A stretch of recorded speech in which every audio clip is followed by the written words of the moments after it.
Good morning, everyone, and welcome to this morning's webinar. Let me just make sure my settings are right. Yes, good. You have probably heard about the FAFSA simplification. Well, the wait is finally over. So we are going to talk about everything we know so far in terms of what's changing with the new FAFSA so you can be prepared to help your students in the fall.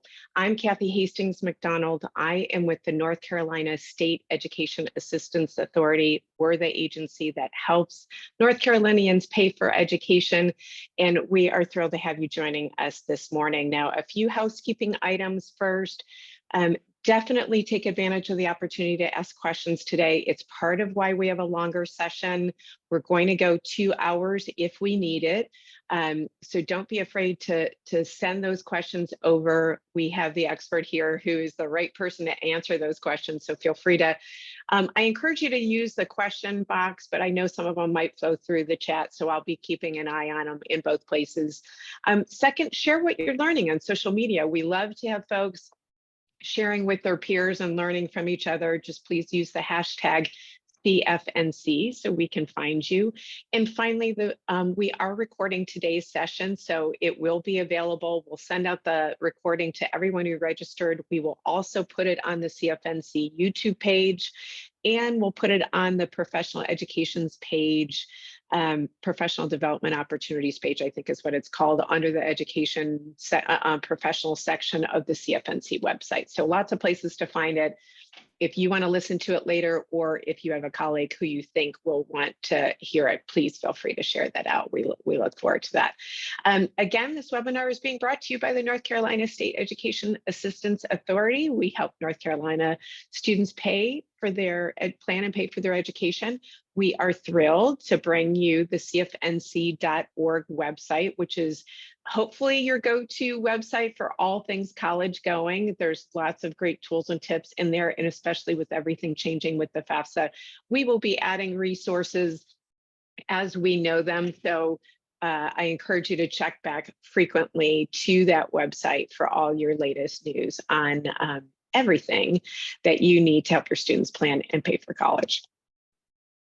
Now, this morning, I am particularly excited to welcome Morley Keller, who's the Senior Director of Strategic Programming from the with the National College Attainment Network. She is on my short list of go-to experts that I go to for all things FAFSA. And she and her team are also our voice at the federal level. So sometimes folks get frustrated, like, oh, this form is so complicated and frustrating. And why can't we get it changed? Well, we do occasionally get it changed. One of the things that NCAN has been particularly good about is advocating for increasing the Pell Grant. They do a double the Pell campaign every fall. And while I don't think we've quite doubled it, we have increased it over time with their relentless support. So if you feel like some of the things that you hear today are going to need to change, NCAN is our partner and our voice in helping us do that. So I know we've got a lot of ground to cover today. So with that, Morley, I'm going to turn it over to you. And welcome to North Carolina. Well, good morning, North Carolina. I feel like it's like good morning, America, right? Like you're supposed to say that. So let me get this in presentation mode here. It's not letting me go to my slideshow. Great. So let's, there we go. Hopefully. You got it? Yeah, well, we'll see here. I know sometimes it's under the it is under the bar. There we go. You have to move it down. Yep. There you go. Move the cursor a bit. All right. Well, welcome everyone. Happy to chat with all of you that are from North Carolina. The invitation was extended. There may be a few other folks from other states. So welcome to the FAFSA simplification webinar. I will teach you a new tagline that federal student aid is using. Better FAFSA, better future is their tagline for the new FAFSA that is being simplified. So you will see NCAN refer to this throughout the year as the better FAFSA. we'll decide in a year or so whether better was the right adjective, but we're going to work through all the new changes. As Kathy said, I'm Worley Keller. I'm the Senior Director of Strategic Programming at NCAN. Feel free to jot down my email address. I'm welcome to take FAFSA questions throughout the year and things like that. So feel free to reach out. NCAN we'll always try to help answer questions when folks have them about NCAN or the FAFSA in particular. I want to start by saying kudos to North Carolina. We track on the NCAN website. We have a tab called the FAFSA tracker, and we track all the FAFSAs that are submitted nationally for the high school seniors. And we update that every week and show where a state ranks among all states. And then also, what is the percent change for the graduating class? So how is the class of 23, for example, doing right now compared to the class of 22? And North Carolina is sitting at 8th in the country with the 8th highest increase in percentage for the class of 23 compared to the class of 22. So kudos to North Carolina in getting more of this class to get their FAFSA completed.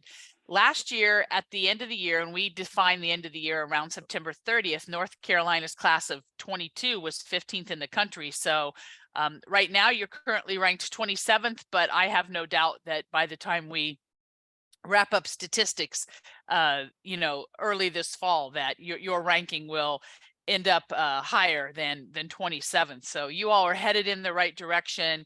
Kudos to the work that you all are doing in terms of, getting students to get their FAFSA completed. Okay, why are we having to talk about all of these changes? So I want to let you know that there were two pieces of legislation that Congress passed that dictated the changes that are coming. The first one was passed in December of 2019, and it was the Future Act. And that is the legislation that set the tone for being able to bring financial information directly from the IRS into the FAFSA. We are all kind of used to the IRS DRT tool where our parents or students had to go in and put in a little bit of information, and then it allowed the information to be transferred, but not everybody's information could be transferred. For example, married filing separately, parents, things like that.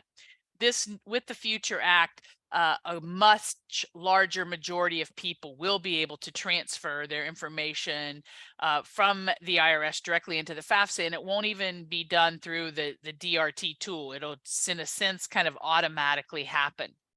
Then in December of 2020, Congress included what was referred to as the FAFSA Simplification Act inside an Appropriations Act that was passed in December 2020.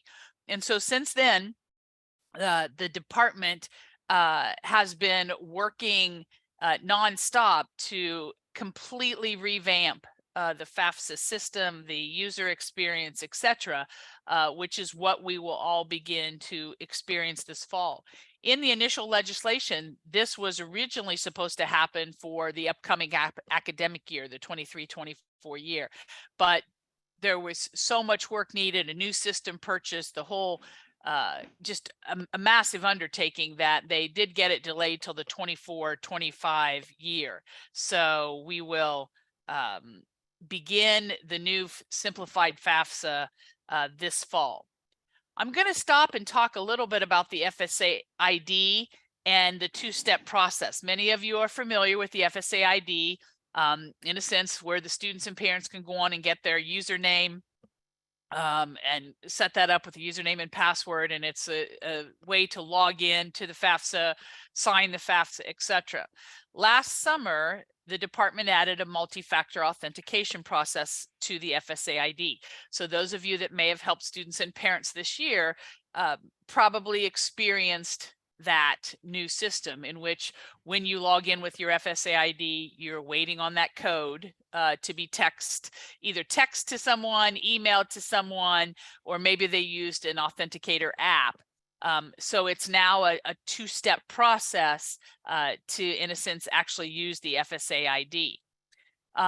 Starting next year for the 24-25 FAFSA, you will not be able to get into the FAFSA without an FSA ID. And you need to have that set up prior to starting the form.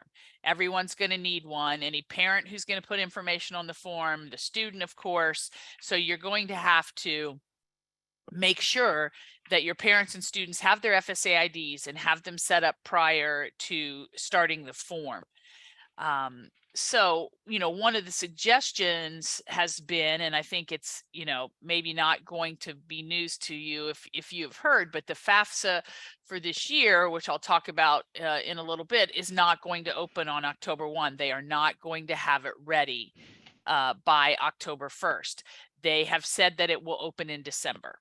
So this fall, while working with students, one of the things that might make sense is to think about, can you host like little mini FSA ID setup workshops for students and or parents so that everybody has their FSA ID and that they're ready to go on whatever the magic day is in December when the FAFSA opens. The process is going to be so critical moving forward. It's really going to do a lot of checking internally in their system. So even if you have parents, for example, who already have their FSA IDs, maybe they had an older student who is currently in college or whatever, you really want to encourage those that already have FSA IDs to go in and just make sure that all the demographic information in their FSA ID is correct. Is their address correct? Their phone number, all those type of things, just so that there's no issues when it comes time to use the FAFSA and log into it. So, this year you could start a FAFSA by putting a little bit of demographic information in about the student, and you could actually get into the FAFSA. Next year, without an FSA ID, you will not be able to even get into the form. So that will be really, really critical.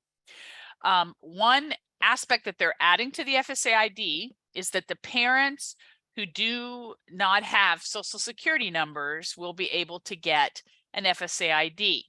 The new process isn't launched, and they're saying right now it's not going to launch until the same day the FAFSA opens.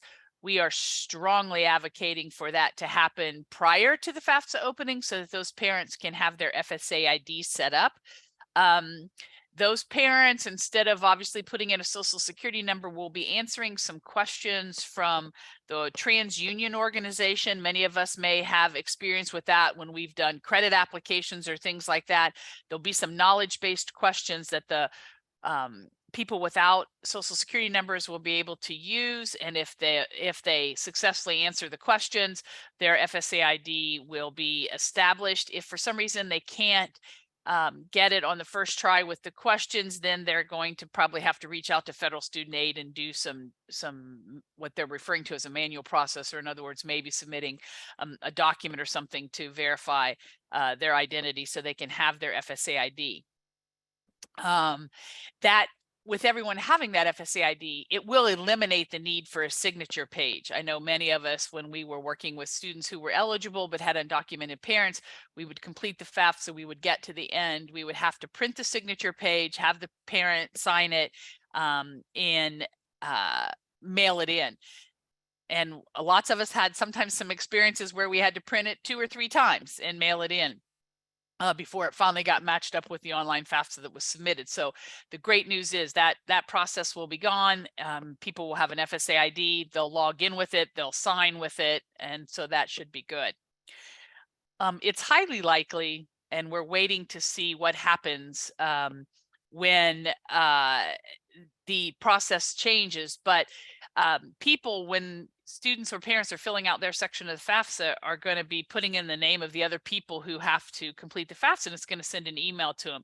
We think now most people do use an email when they set up their FSA ID, but we think when they launch the new process, having an email address may be required.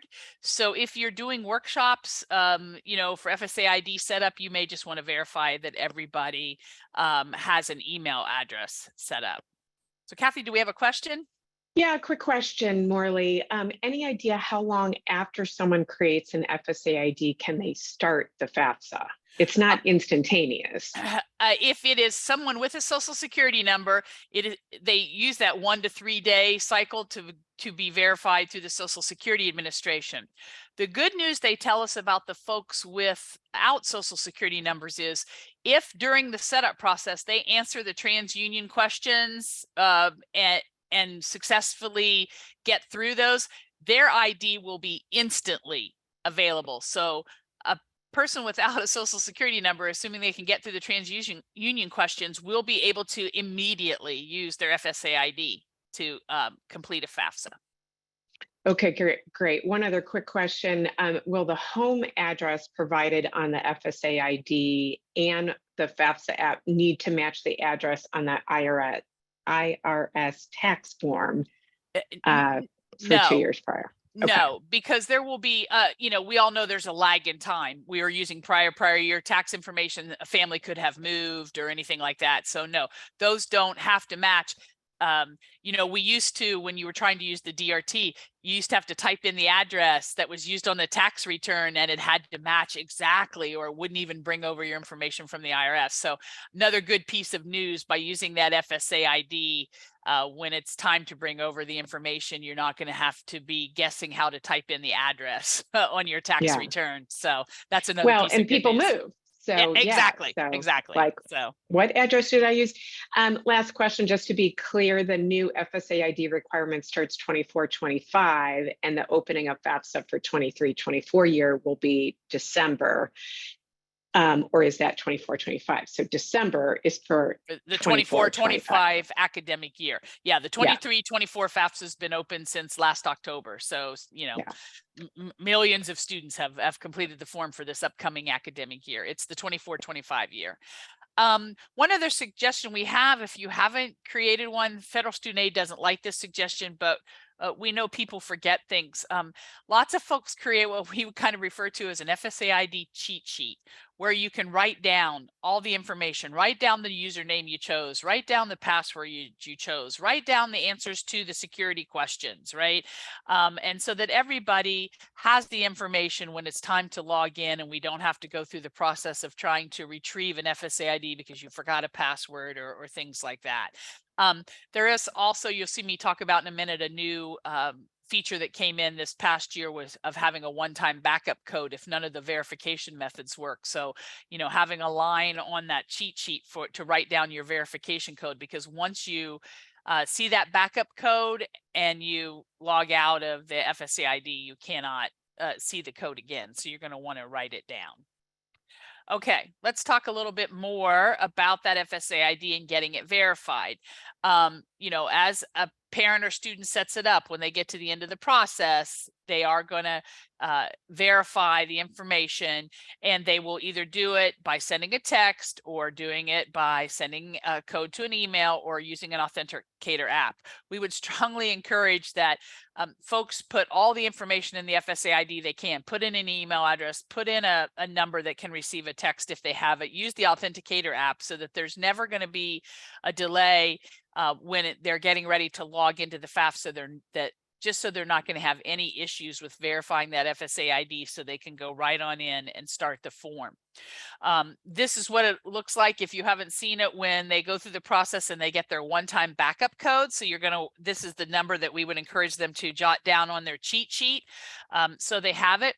If they use their one-time backup code, they can log back into their FSA ID and the system will generate a new backup code. So they will always have a backup code available to them. If they use it, they can have another one. when they're logging in with their FSA ID and password. And then they get to choose which way they would like to verify their FSA ID. So they can click what their preference is. This may, in a sense, be dependent upon, who you're working with, the student or parent. Do they have their phone with them? Do we want the code texted? Maybe sometimes that's easier than getting an email, because then you have to stop and log into an email and get a code and things like that. So they will get to choose which way they would like to receive their code. Once it's sent, the appropriate screen will pop up. So they're either going to enter it if they had a text, or enter it if they got an email, or enter the code that was done with the Authenticator app. So they'll put that in, and that should verify their FSA ID and let them go on into the FAFSA. If for some reason none of those work, and we need to use that backup code, the little message at the bottom, "Help me access my account," is the way to click and be able to use the backup code instead of the verification other processes. So that is how one would access that. If they do it, this screen's going to pop up. They're going to put in their backup code. And then if you use a backup code, it will show you those challenge questions, which is another reason why we say on the cheat sheet, write down the answers that you were thinking when you created your FSA ID. So they'll answer a couple challenge questions, and they'll be able to go on into the FAFSA.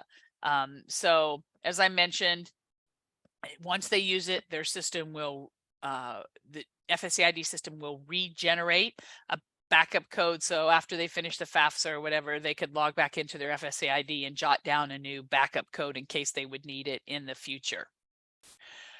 All right, let's go on to the form and the formula changes that are going to happen with the FAFSA for this year. The form is changing pretty dramatically. The user experience, logging in and all those type of things are changing as well. So it's kind of a complete overhaul of the FAFSA system. So when Congress did this legislation, they had sort of 4 areas in mind. They wanted to streamline the form, which we will talk about. And I think that turned out to be a successful endeavor. They wanted to expand access to the IRS for more filers to be able to have their information come directly into the form. I think that's absolutely going to happen.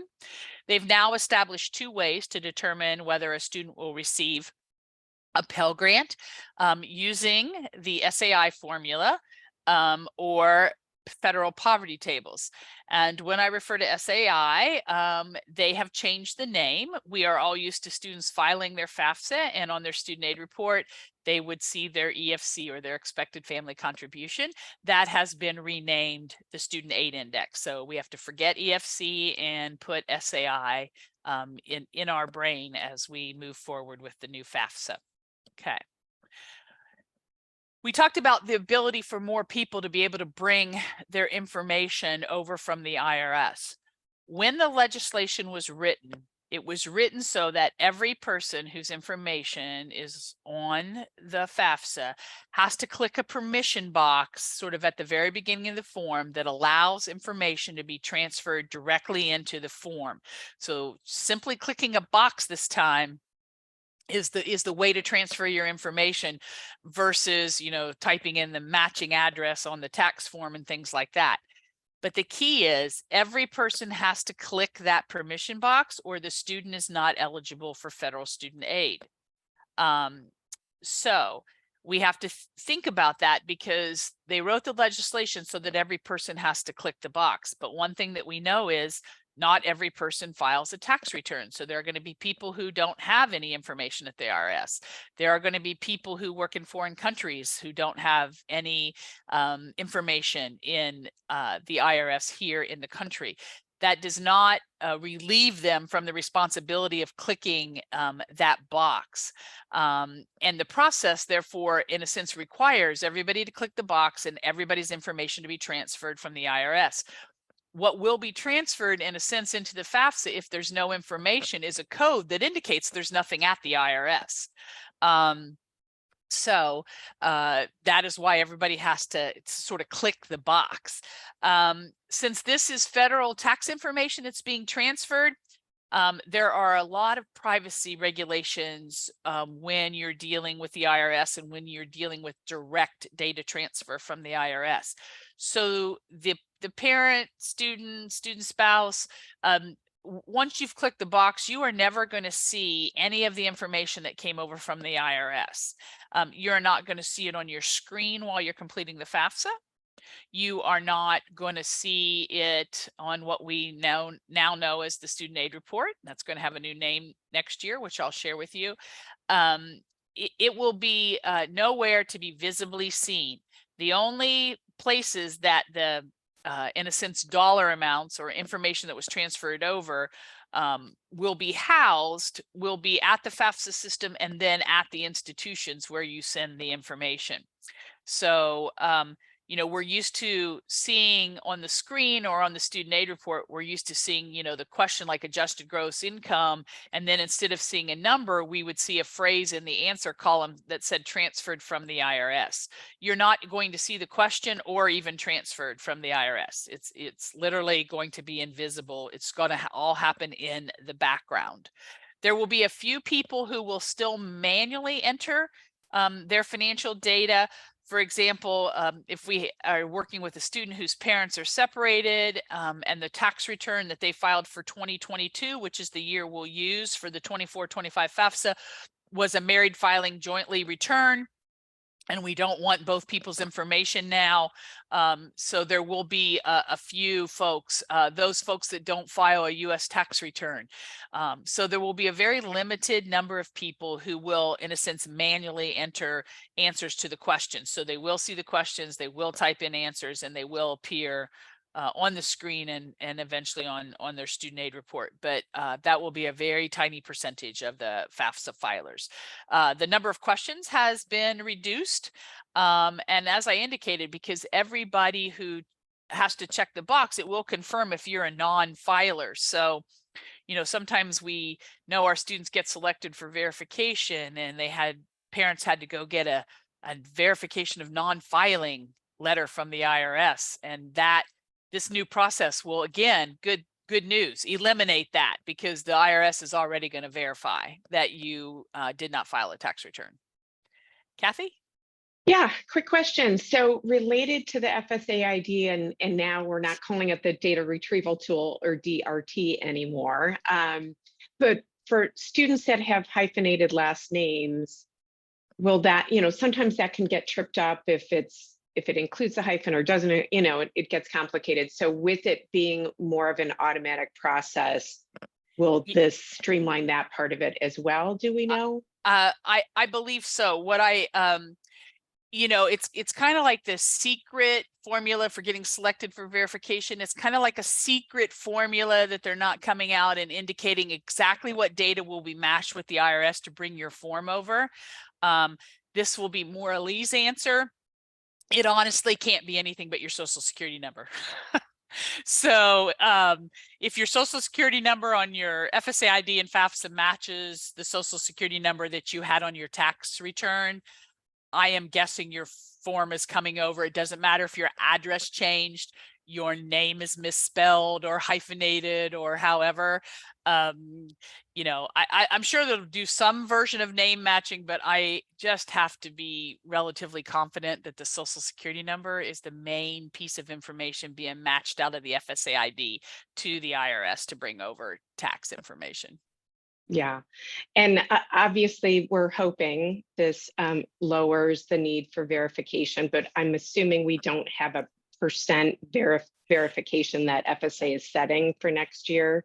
No, I do have a bullet point, and we'll talk about verification, you know, in a future slide here. But yes, overall, it probably will reduce those selected for verification, or at least eliminate a document, for example, required in the verification process if they've already verified with the IRS that you're a non-filer. And I know you're going to get to the process for parents who are undocumented. So that's one of the other questions that's coming up. So yeah, well, and that's undocumented parents will be one of the groups that gets the manual path, right? Because they there could be in some cases where they have the ITIN and there may be able to be some information transferred, but in many cases the undocumented parents will see the questions and answer them manually. Got it. Okay. Okay, as I mentioned earlier, we have to remove EFC from our brain, and we have to put student aid index in there as the new number. In the new calculation, an SAI could be negative. It could be as low as a negative 15, hundred. Congress was originally talking about allowing students to have aid in excess of their cost of attendance, but the education department just recently came out with guidance and indicated no, that you're not really going to be able to award aid over the cost of attendance. So that it didn't exactly work out like Congress kind of planned for it to happen. Also, if you're a non-tax filing family, your EFC will automatically be a negative 1,500, right? And so that will maybe help colleges distinguish if they have limited SEOG dollars or need-based institutional aid. They may be able to make a distinction and perhaps give a student who has a negative SAI a little bit more than even maybe students with a 0 SAI. So that may be helpful, to colleges to kind of direct aid to the neediest students. However, a negative 1,500 all the way up to a 0 SAI will be the same Pell Grant. There's not a larger Pell Grant for a negative 1,500 than there is for a 0. Once you hit 0, you will be at the maximum Pell Grant. Speaking of Pell Grants, there's going to be 2 ways that students will qualify starting next year. One will be looking at the SAI and, much like they do now with the EFC, and decide if the student's SAI is in the eligibility range for having a Pell Grant. So they'll look at that, and the system in the background while all this is happening will see if we use their SAI, this is the amount of Pell Grant they would get. But Congress also instituted using poverty tables. So since the families will be reporting their 2022 tax information, federal student aid will use the 2022 poverty table, and it will take a look at the family size and whether it's a 1-parent household, 2-parent household. They will look at the poverty table. They will look at the adjusted gross income that was reported and determine quickly whether the student's eligible for a maximum Pell Grant or a minimum Pell Grant. So if their income hits a certain barrier or below, they may automatically be eligible for a maximum Pell Grant. Then they'll also look at that AGI for the other end of the scale. If it's under a certain percentage of the federal poverty table, then they may be also eligible. If they're not eligible for maximum, they may be eligible for a minimum Pell Grant. The good news is the system will quickly determine while the FAFSA is being filed, are we going to use the SAI or are we going to use the poverty tables, because we want the student to have the largest Pell Grant possible. So they'll always be awarded whichever one of the 2 methods gives them the largest Pell Grant, right? So that's good, very good news. For the student is that they're always going to be awarded the most generous Pell Grant based on the poverty table or their SAI. So, to give you an example, you may be working with a student who you look on their student aid report and it says they have a new SAI of 178, right? But in the text on the student aid report, it indicates that they're eligible for a maximum Pell Grant. That probably tells you very quickly that the poverty table was used to determine their eligibility, when it seems like they have an SAI which shouldn't have given them the maximum Pell Grant, but their income met the poverty table, so they will receive it. Okay, Kathy. Yes, we're getting questions about family size. So including all dependents in the home, even step siblings. Family size, which is a new word. We call it household size this year on the form. Family size will be based on the number of people who are claimed as exemptions on those tax forms that were brought over from the IRS. Now, as I mentioned, you're not going to see anything that comes from the IRS. So you're not going to see what that number is. So if I were working with parents and hosting a FAFSA night, for example, I would still encourage them to bring their 2022 tax return, even though the system will be so automatic, so that when we get ready, because there will be a question that allows them to modify the household size or the family size, right? So if they're looking at their 2022 tax return and there were maybe a total of 4 exemptions claimed on the tax return, parent, student, steps, whoever claimed on the form, but something has happened and the household size, family size is now different, we would want to encourage them to answer the question about the updated family size.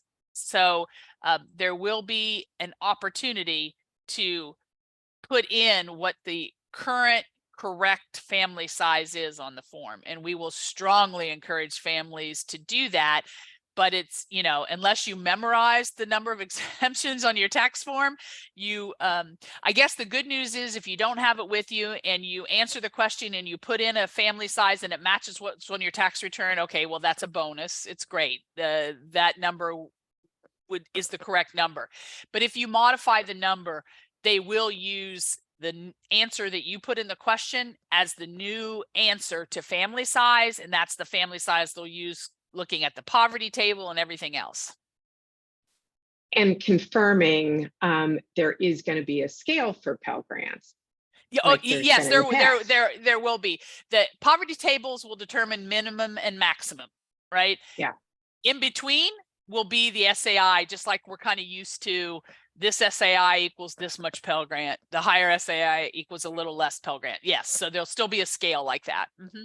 Great. And I believe there's some tools coming out in the fall to help folks know that. Yeah, and they, they're even supposed to release by the end of this month, knock on wood, what they call the Pell Early Awareness Tool will be on their website. You'll be able to go in and just to give you kind of a sneak preview, if you go in and, put in your family size of 5 and what your adjusted gross income was for 2022, it will give you a quick projection of how much Pell Grant you will be eligible for. And that is supposed to be available by the end of May. So may be able to have a tool this summer or early fall, at least to help families give a little sneak peek at the potential Pell Grant eligibility. And what they're going to get. Great. So Leo is asking if family income has significantly declined since 2022 income reportings from tax return. Well, now the direct data exchange. How soon should a family contact the college financial aid office to make them aware of more accurate family income? Yes, that they absolutely should. Once they, they have to answer the questions for 2022. And then once the FAFSA is processed, they can reach out to the college. Many colleges even put up on a website like an income appeal form, right?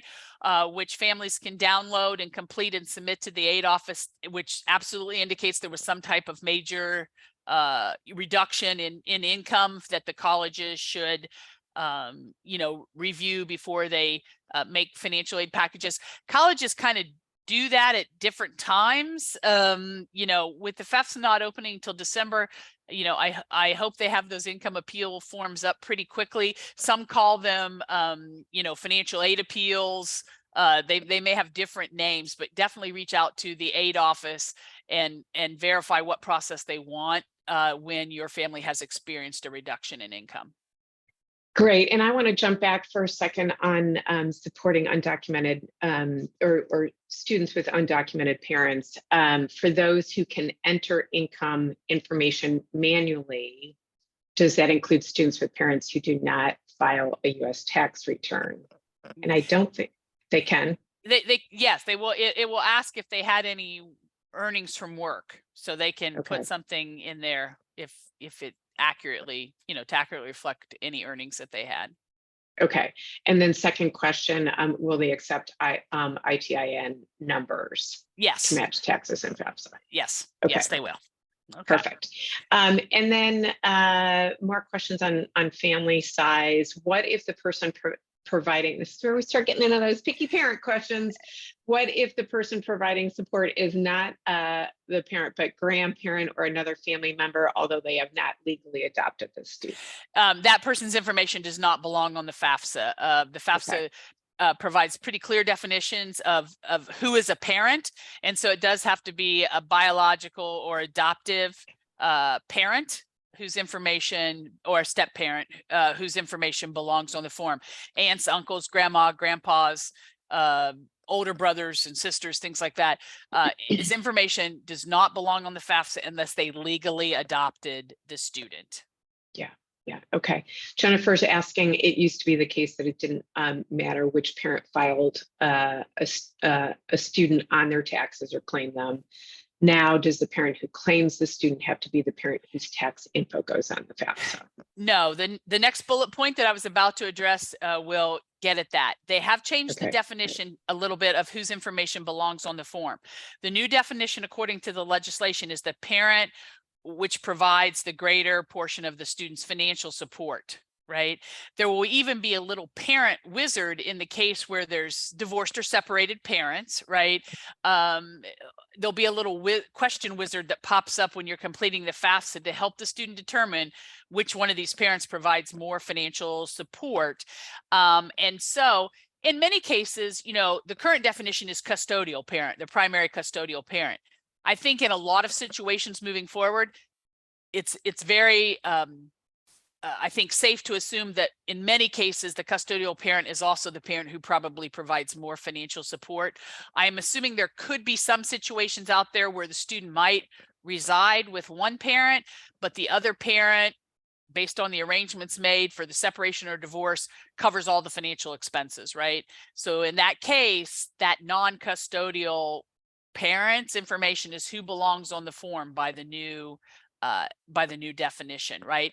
The whole who claimed them back and forth is still not language used, because there's just too many situations in divorce decrees where things are declared that this parent gets to claim the kids although they reside with the other parent, or they have the alternating years. You claim them one year, the other parent claims them the next year. They do stay away from language about which parent's information belongs on the form. They do not use the definition of who claimed them on the tax return. So, and that's why modifying that family size could be important. If, you know, I'll use an example. If all the kids live with dad, right? But the tax or the divorce decree says, for example, their mother gets to claim them on the tax return, dad's tax form isn't going to have very many exemptions on it because they're all over on mom's. That's an example where you would want to use that question about modifying the family size, because if dad's tax return comes back with only one exemption himself and he's got 3 kids in the house, he needs to change that family size to 4, right? So that's the kind of an example. Excellent. And so in the old SAR, student aid report, we would see the Pell Grant amount listed. I'm assuming that's going to be included in the new summary report, correct? Yeah, yes, you will see it. You will see it on the new form of the student aid report. It's just that, like I gave the example, you may see a full Pell Grant amount, but look at the SAI and see that like 178 number and go, well, 178 shouldn't be a full Pell Grant, right? Well, that means they use the poverty table, right? Because whatever the family income was, it was low enough to give them full Pell Grant eligibility according to the poverty table. Okay, great. We're getting questions on that, but I know you're going to cover some more of that. So let's. Okay. All right.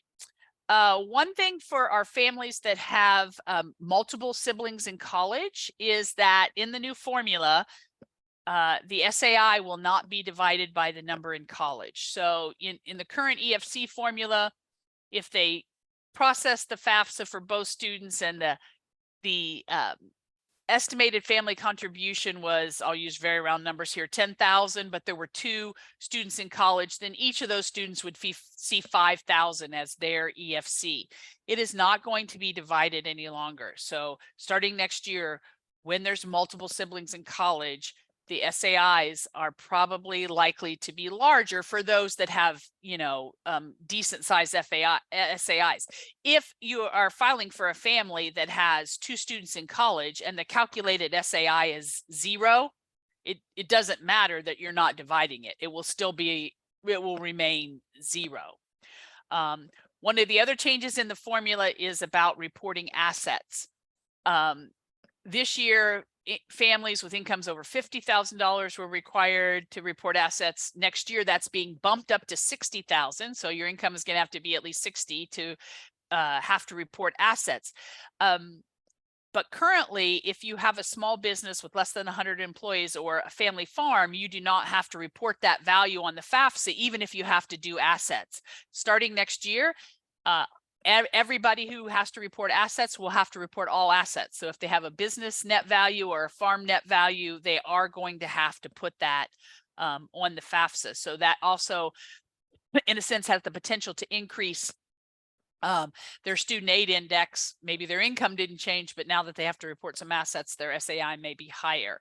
The income protection allowance, which is a table that the government uses to process your SAI, they're increasing that because they used to have a variation depending on which state you lived in, what your state tax rates were. They kind of eliminated all that.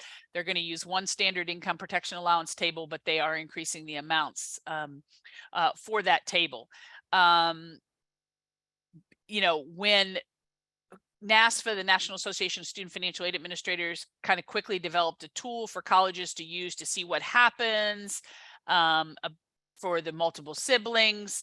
I think you will see some of those folks with multiple siblings may lose some aid eligibility, but by far, many more students gained eligibility for federal student aid. So that is the really good news. We expect to have more students eligible for federal aid, more students eligible for Pell Grant with the new formula, but there just may be some tiny categories of students who do not see that benefit.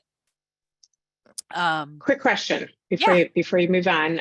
So just clarifying, they're going to take the family size from the tax information or the tax return, but it's not considering who is claiming them. So that there was some confusion around that. Yeah. Right. That's correct. It's if you, whatever parent, and this is in the case of divorced and separated. I mean, when it's married filing jointly or married filing separately, those exemptions should include everybody. In the separated and divorced situation is where we get into, you know, probably maybe needing some adjustments in family size, depending on who claimed the student, according to the divorce decree. I know the other thing we talked about before is what time period we're talking about that parents, you know, in terms of which parents. So Thomas is asking, will the 12-month period still be relevant for parents? That's a very good question, Thomas. They have removed the time frame in the legislation. It is a current tense. Which parent provides more financial support? So it'll be current tense. On the day you're filling out the FAFSA, what situation is the student in and who is providing the most financial support for them at the time they're doing the form? So a couple things to keep in mind with that number in college being removed. You know, if they had 2 or 3 siblings in college, they may see their SAI double or triple. And this is obviously going to happen for our students who are currently in college. Your high school seniors, you know, aren't used to having an EFC divided. So their new SAI will be their SAI.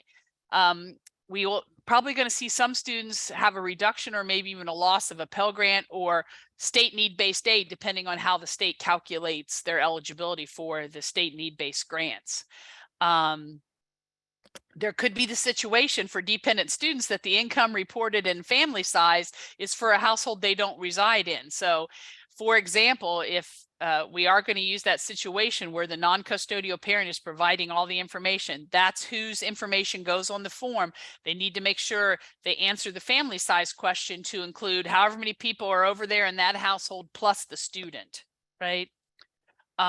States are in the mix right now of figuring out any kind of adjustments they're going to make to their eligibility formula. So we'll have to see how that plays out in a lot of the states. Colleges are also deep in these discussions. They've used this modeling tool. They can see how things may change for some of their current students. So what type of adjustments will they make? Because they are not interested in losing any enrollment for their students who are currently in college. as I mentioned, these families now are going to have to report assets. They may see a larger SAI, but they didn't have any change in income, right? With the new definition of which parent belongs, you could have students currently in college who reported one parent this year on their FAFSA for the 23-24 academic year coming up. And then next year, by the new definition, they would have to change which parent submits the FAFSA. So the group that's going to feel the largest amount of changes probably honestly are currently enrolled students. Here's just sort of a short list of a lot of the questions that have disappeared off the form. The cash support question, veterans education, workman's comp, the selective service question, was gone this year. The drug conviction question, those have been gone.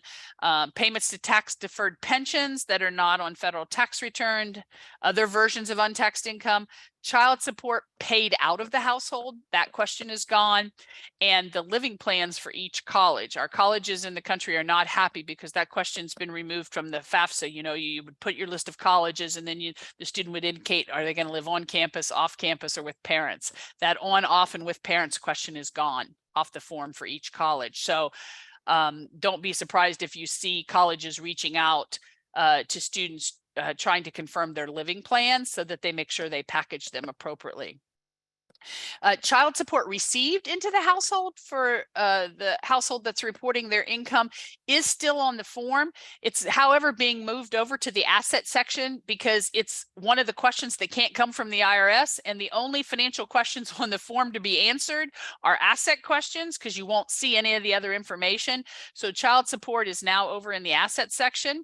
What that means is only families with the incomes above $60,000 will be reporting child support.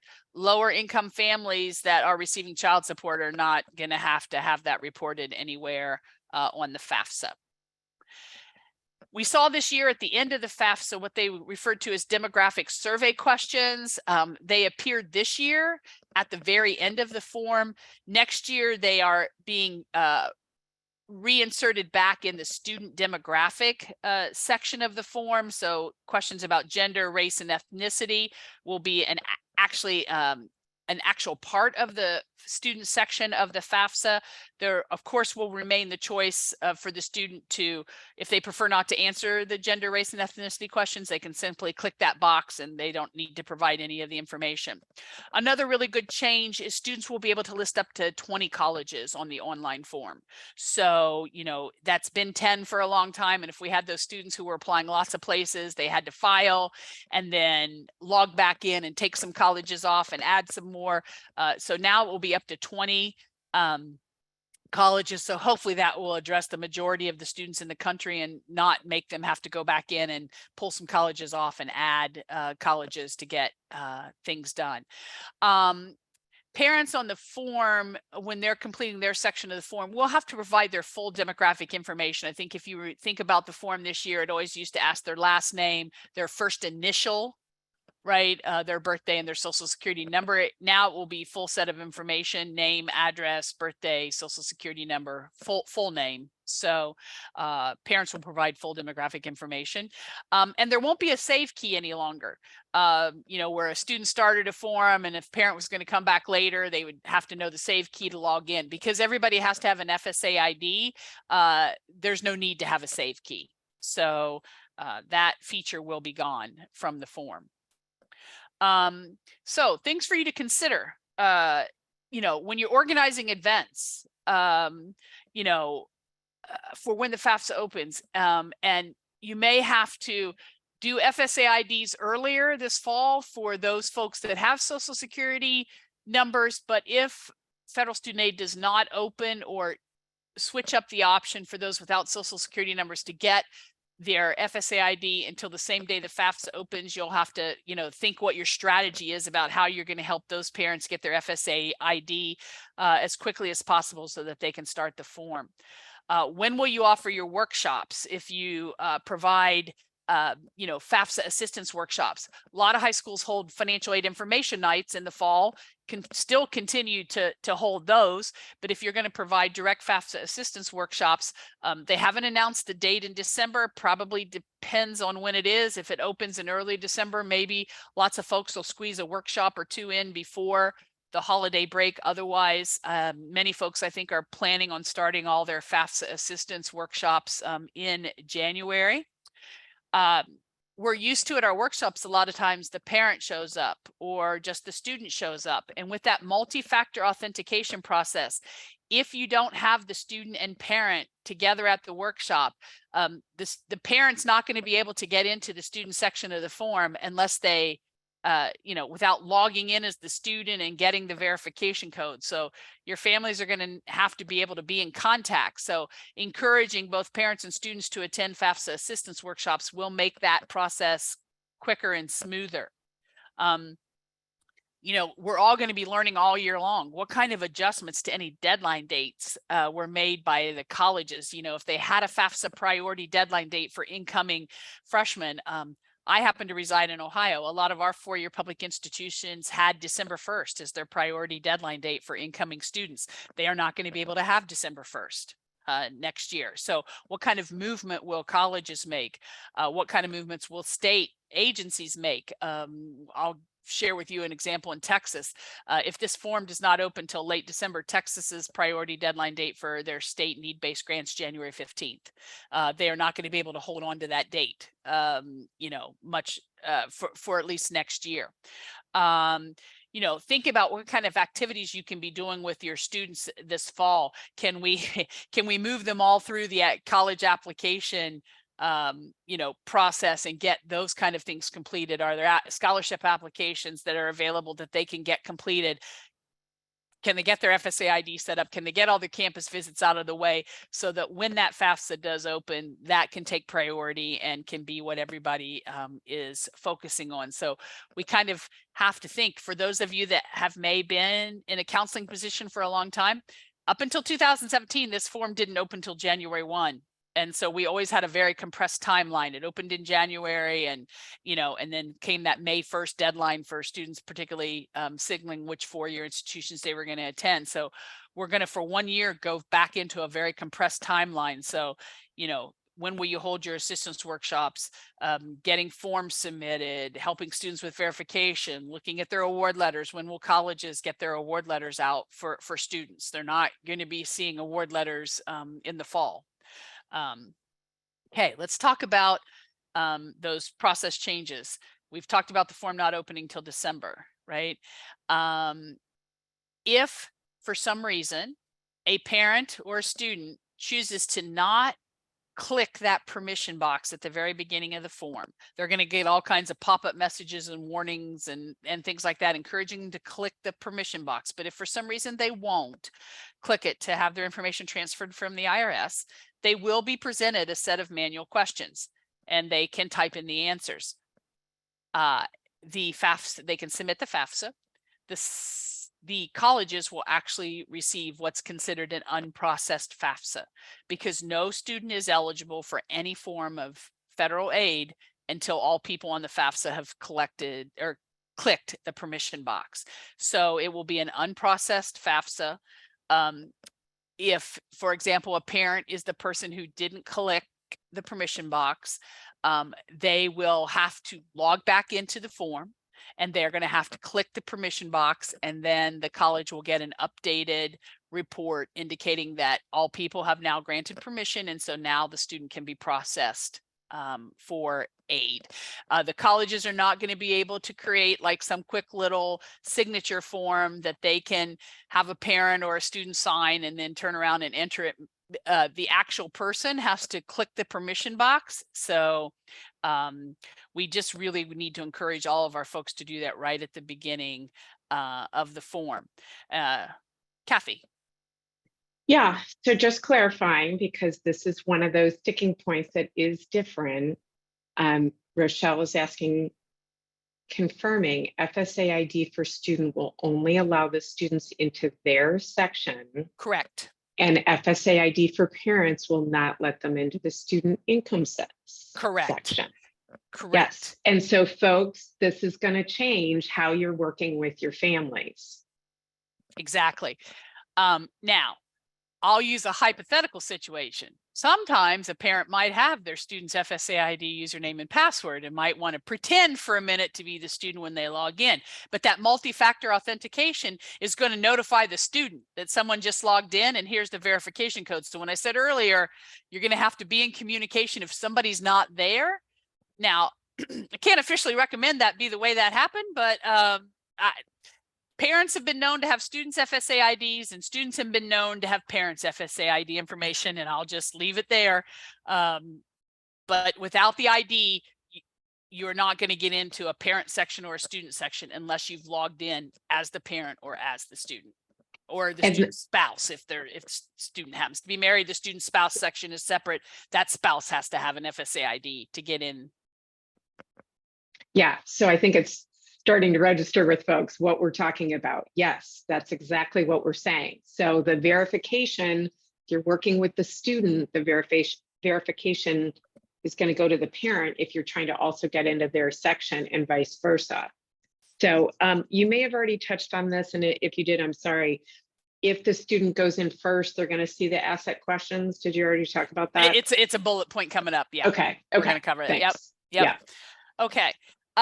So, and remember, I've said this, I don't know how I can do anything but flashing lights around the word everyone. So even those people who are not filers, foreign tax filers, they don't file tax returns, et cetera, are going to have to click that permission box.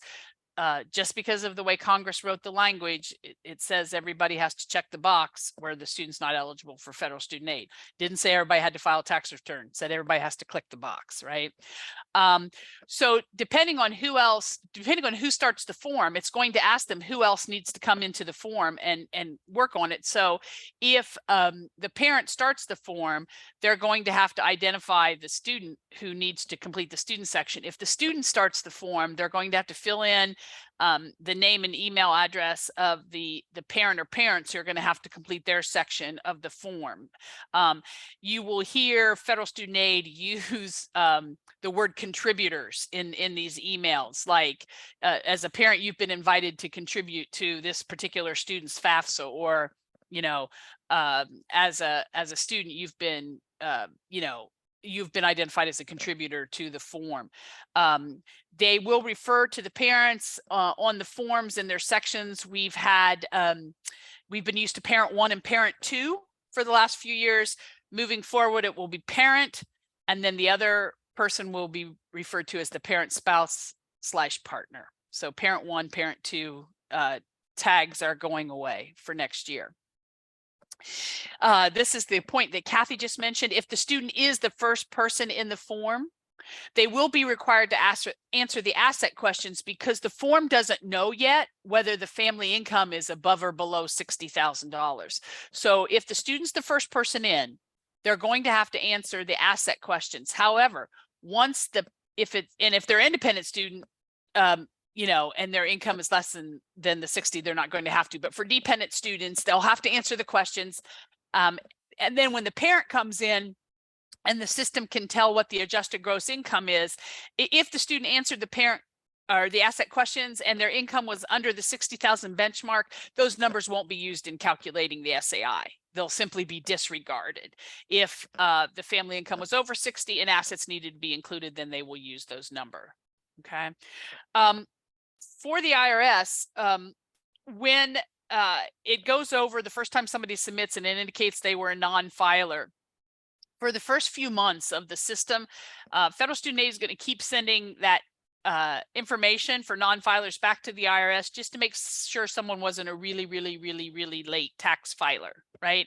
Probably not much of an issue this year because they're opening the form so late, but I think you all would understand that next year, if the form opens, we return to the October 1, we know parents, for example, who file extensions have until October 15th to file their taxes. So if the student would submit their FAFSA on October 1 and there's no tax return on file and the parents get their form filed by October 15th, the federal student aid will keep checking. And so if they, send the information back at the beginning of November and be all of a sudden, it will pick up tax information for that particular family.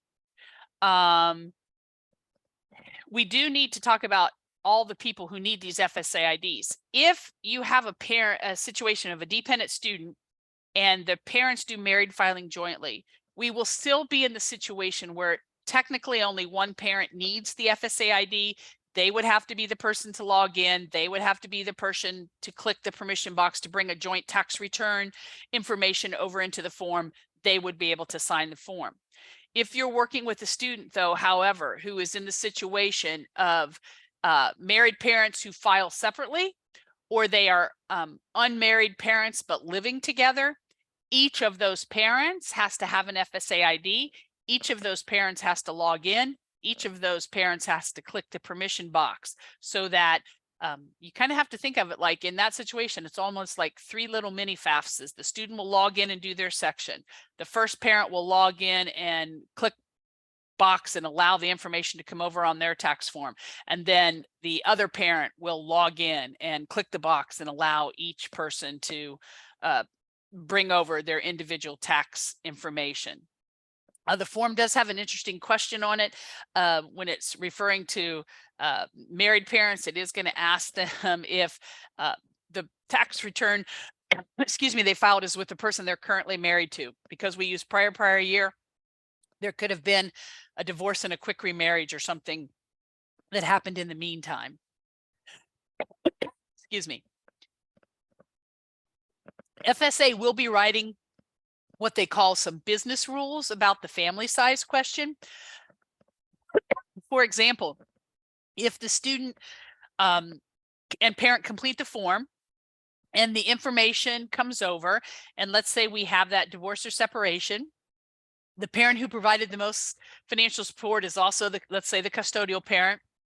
If that's the person who put their information on the form, the number of exemptions come back and it's only 1, because the other spouse was able to claim the student on the tax return. Well, we know if we have a parent and a student, we have to have a family size of at least 2. So the federal student aid will make a couple little internal adjustments like that. Or if it's a set of married parents and 1 student and some number of exemptions come back that's less than 3, it will convert at least the household size to 3. That's why it's going to be really, really important to pay attention to that household family size question. You know, if you want to be sort of safe than sorry, then probably everybody should just answer the household family size question so that they will make sure that the accurate number is being used. We haven't issued that formal suggestion to all of our NCAN members, but it's kind of probably where we may land, is that everybody should just answer the family size question, and that way the right number will always be used. I already mentioned that you're not going to see anything on the screen, on the new student aid report, etc. when you do transfer information. We have to drop the IRS DRT from our language. If I probably won't use this term a lot, but the term that the folks from federal student aid are using for this new data transfer process is DDX, which is a direct data transfer. I don't think any of us will ever go, oh, well, we use the DDX to transfer our information from the IRS. Probably not going to be a term that many of us will use in the future. For those of you that may either be a parent yourself with students currently in college, or you have your former students who come back and ask you questions, the renewal FAFSA form will be much longer this first year for students to complete, because the questions are different. There are questions that are gone.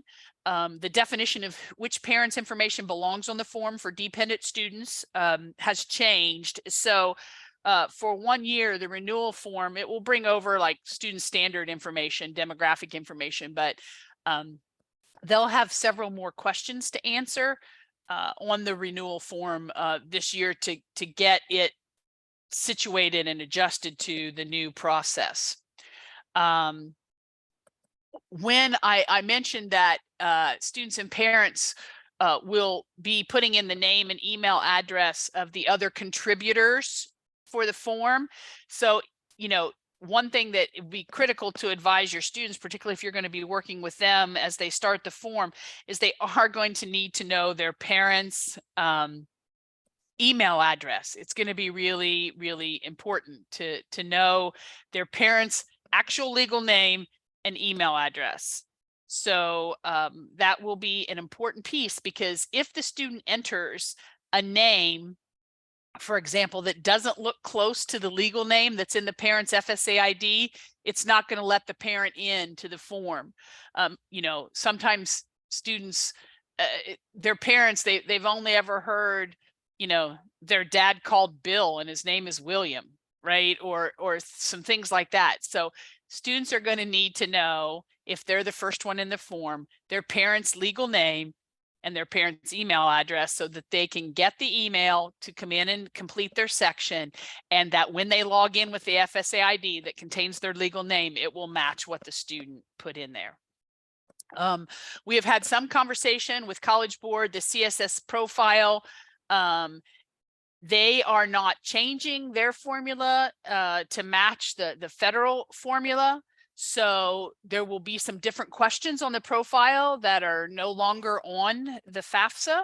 And the profile is slated to open October 1st. So you could be in a situation where if your student is applying to institutions that require the profile, they will be able to get that completed, in a sense, sooner than they will actually be able to do the FAFSA this year. A lot of times families did those forms at the same time because several of the questions were similar, et cetera, but not going to be the case this year.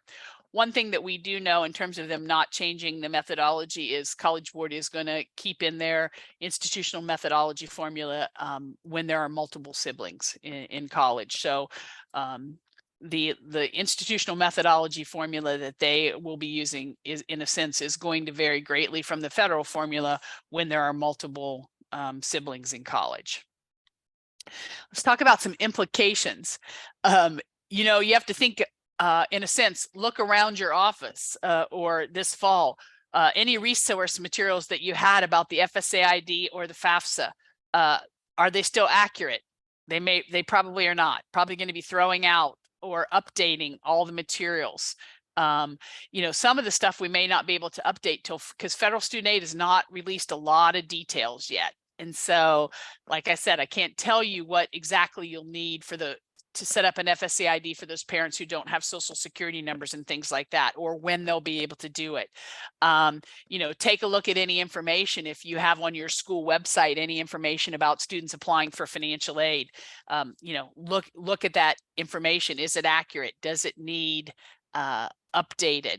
You know, our colleges are going to have to balance this, like, here's the information if you want to apply for the 23-24 year, here's the new information for 24-25, right? And then, like I said, a lot of the messaging and supports for changes are really going to have to be dealt with for those that are currently in college. And so in some respects, a lot of that will be out of your hands because the students will have graduated and now be in college. But I think we're going to find a lot of students and parents, you know, asking a lot of questions or looking for some guidance when they go in and experience the new form.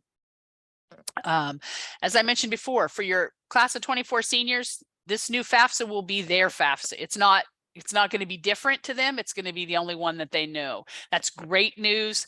As this cycles out over the next few years, there aren't going to be any students left in college who experience the old form. So the new FAFSA will be the FAFSA.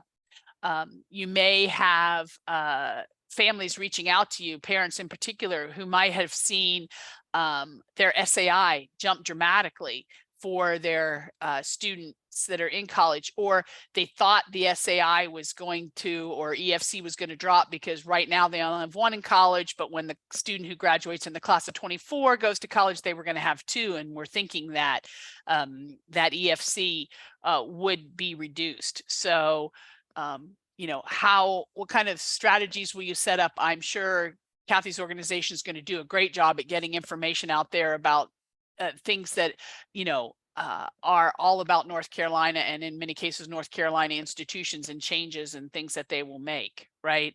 We'll have to see what all the changes look like when the profile comes out from College Board for the colleges that need to have that. So this is really just the implications kind of go on and on until we get used to it.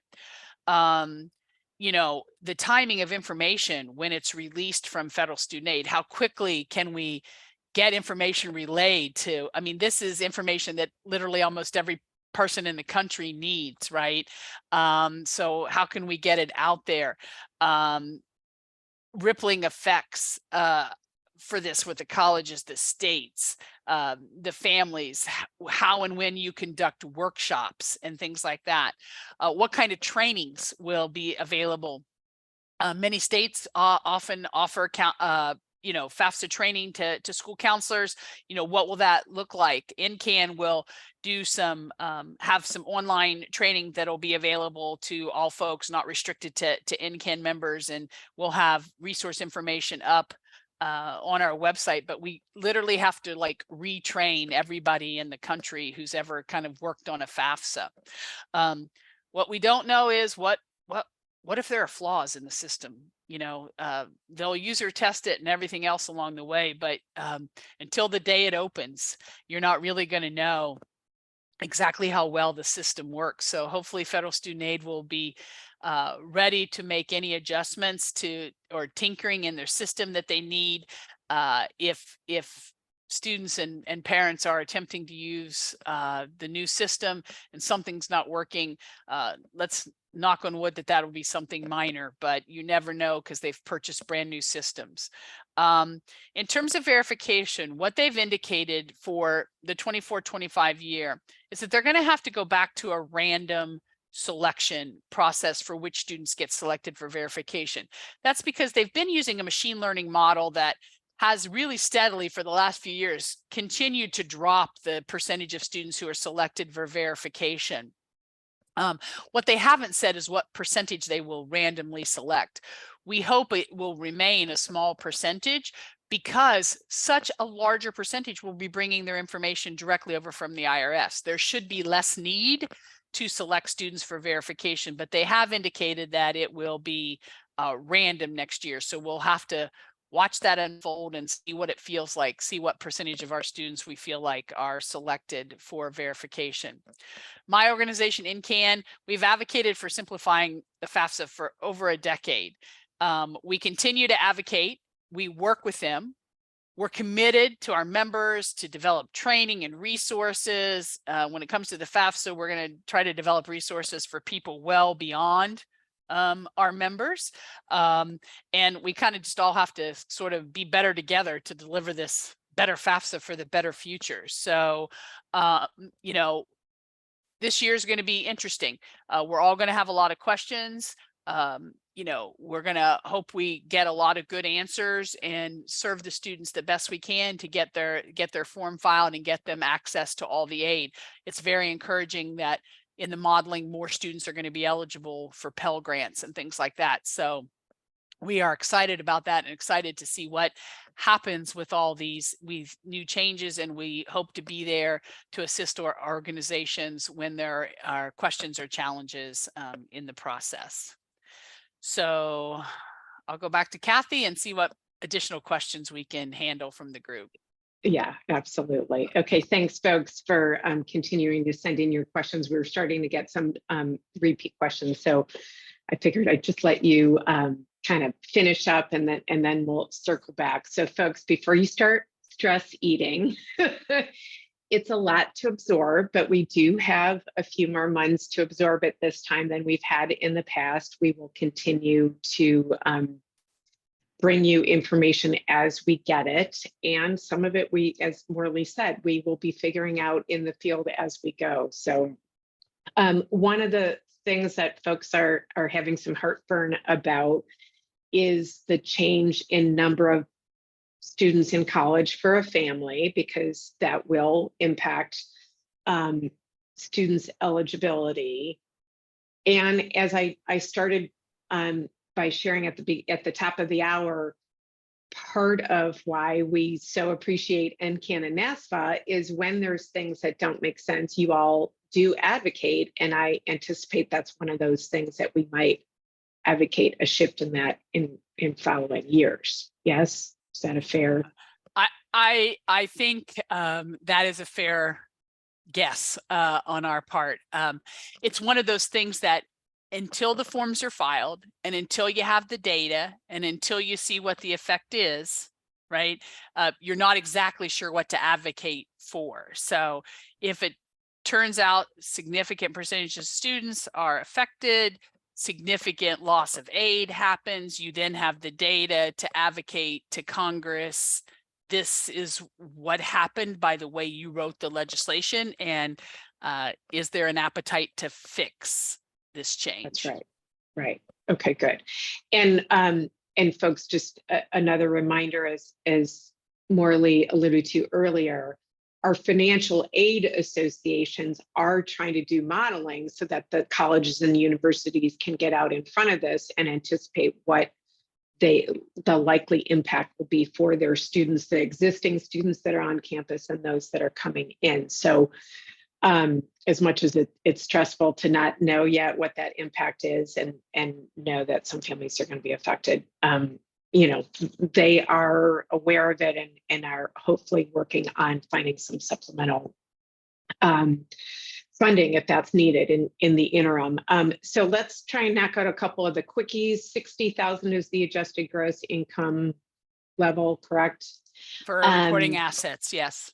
Yeah, so we had several questions around undocumented parents because again, and we'll get to some of those other unusual circumstances like our McKinney-Vento, there were some questions around that too. So for undocumented students, do they continue to use the all zeros in the Social Security? Undocumented parents, yes, they would. When they set up their FSA ID, they will use all zeros in that process. So okay. For those parents, yes, they would continue to use all zeros.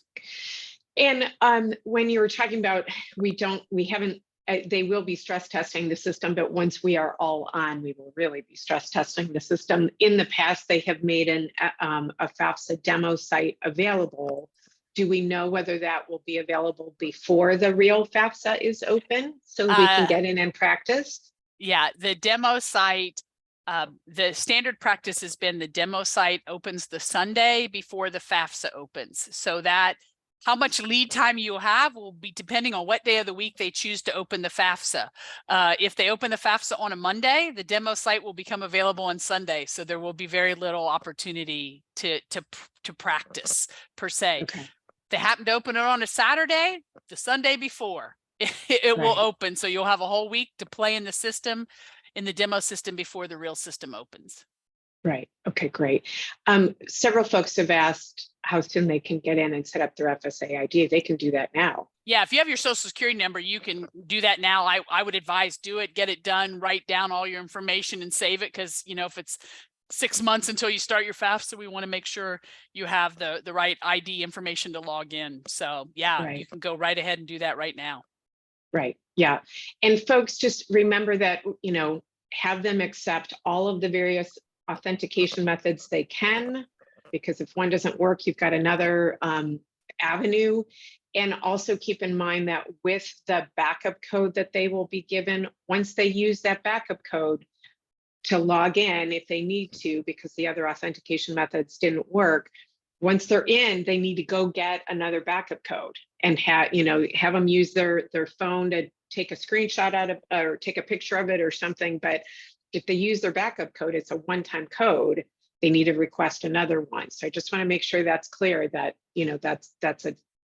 I know that's going to happen because I've worked with students who I set it up last year. I don't remember what it is. So, okay. Any other changes with the actual process of FSA ID setup other than the two-factor thing? No. The only thing that we think may happen, it's only a maybe at this point, is, right now when you set up an FSA ID, when you go to verify it, you have to either put in an email address or a phone number, right? Or choose to use the authentication app. We think they may mark the email address required when they switch the process over, simply because in the FAFSA, to invite someone to come in and do the FAFSA, the other part of it, you have to email them. So that sort of says everybody has to have an email address without saying everybody has to have an email address, right? So if they make you have one when you set up your FSA ID, then it won't be a problem. I think that decision is under consideration, and probably when they announce the new process, we'll know if they will move the email field to being a required field. Okay. So Devin's asking about the backup code. This is why I wanted to circle back to this, because I don't think this is clear for folks. They don't like once they get on, they don't automatically get a new backup code. They have to go. Yeah, if you use the backup code to get into your FAFSA, stay in your FAFSA, do your FAFSA, submit it and all that good stuff, then just, in case you have to log back into the FAFSA and in case your other ways would fail in the future, you have to log back into your FSA ID and it will generate a new backup code. So you could scratch the one out on your cheat sheet, log back in, write down the new one. So in case for any reason you're logging back in the FAFSA and your text fails or your email fails or your authenticator app fails, you would have another one-time backup code to use. But yeah, you have to get that by logging back into your FSA ID. It's the only place the backup codes appear. Right. So once you're in, folks, and the student is working on their FAFSA, have them get the backup code then while they're in there so that they got it. Okay, so do undocumented all zero still need to check the box giving permission to the Absolutely. IRS? They yes, do. They do. Because of the way Congress wrote the legislation, it said everyone. Correct. And the other thing that I think isn't always clear to folks is if you don't check that box, you are not being considered for federal financial aid. Correct. And so somebody was asking whether is it being flagged in some way on that page? I think there is wording on it, if I'm remembering. Yeah. Oh, there's gonna be, if you don't check a box and you try to move past the screen, it's our understanding, like warning boxes are going to pop up and everything to tell you the consequences about not checking the box. I mean, it's eventually going to let you proceed through the form and answer the questions manually, but it's going to give you like tons of warnings that by not checking that box, the student is not going to be eligible for any version of federal aid. And so they're going to try to warn you as many times inside the form as they can. But if you still go all the way through and you hit submit and you never check the box, the student's not going to be eligible for any federal aid. And the only way they will be for whoever that was that didn't give permission to log back into the FAFSA. And it's almost under the definition of make a correction, right? Log back in, click the permission box, and then the world will be fine. Yeah. Okay, good. Because that was one of the questions that folks asked is, could they go back in? And exactly. That was my understanding. That's what'll happen. Okay. Yep. Robert's bringing up a great question that we didn't talk about. There are still roles. So there is a preparer role. Mm-hmm. Yeah. Okay. There is. The preparer won't be able to do much. They can log in, but they can't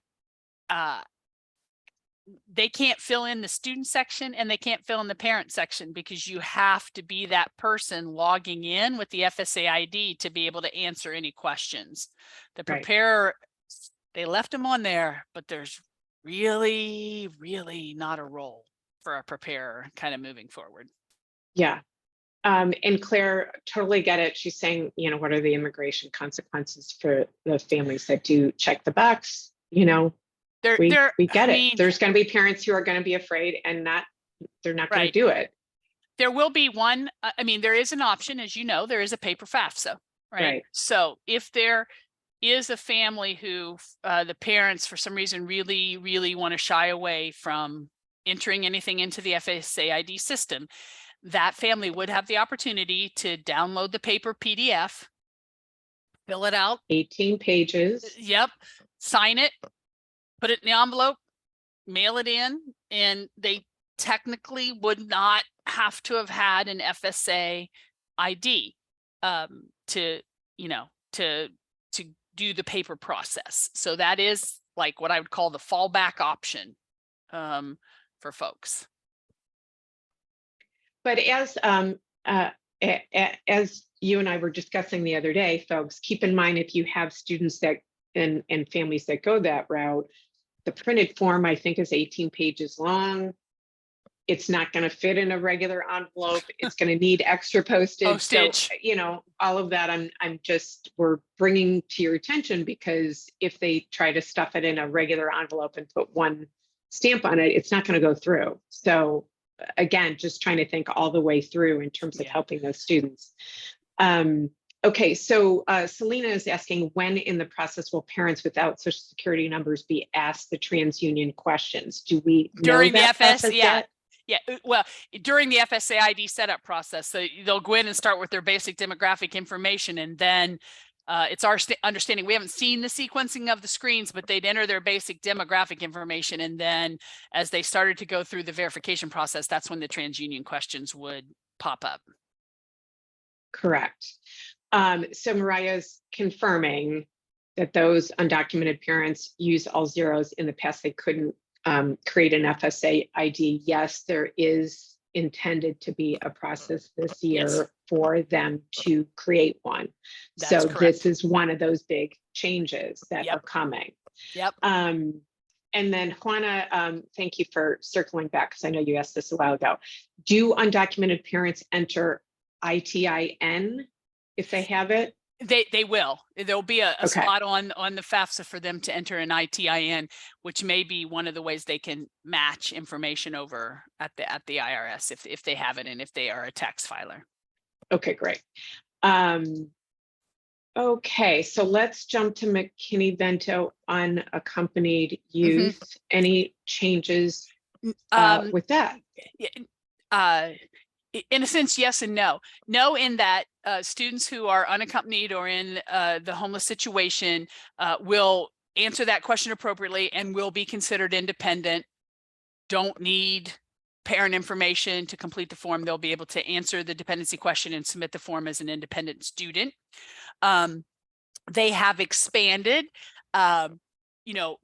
so colleges follow up on those students, right? They always ask for generally some documentation of the status of being unaccompanied or homeless. And so they have expanded the list of people who can provide letters to the aid offices to document the student's situation. So that's good news.